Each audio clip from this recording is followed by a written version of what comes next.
বন্ধুরা, আমরা দুই রঙের ট্রেন দেখে থাকি, একটি হলো লাল আর একটি হলো নীল। কিন্তু আপনারা কি জানেন এই লাল ট্রেন আর নীল ট্রেনের মধ্যে কি পার্থক্য রয়েছে? কিন্তু তা জানার আগে আমাদের অ্যামেজিং নলেজ বেঙ্গলি চ্যানেলটি সাবস্ক্রাইব করে নিন।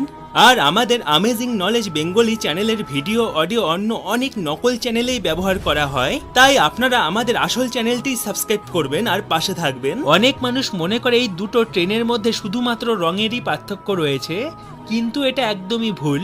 এই দুটি রঙের ট্রেনের ডাব্বা আলাদা আলাদা জায়গায় তৈরি হয়।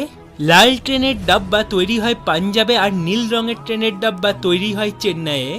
আর এই দুই ট্রেনের মধ্যে সব থেকে বড় পার্থক্য হলো যে নীল রঙের ট্রেনের ডুয়েল বাফার সিস্টেম থাকে, যেখানে এইভাবে দুটো ট্রেনের ডাব্বাকে জোড়া লাগানো হয়। আর এই জন্য যখন নীল ট্রেনের অ্যাক্সিডেন্ট হয় তখন একটি ডাব্বা আরেকটি ডাব্বার উপরে উঠে যায়। আর লাল ট্রেনের ডাব্বায় সিঙ্গেল বাফার সিস্টেম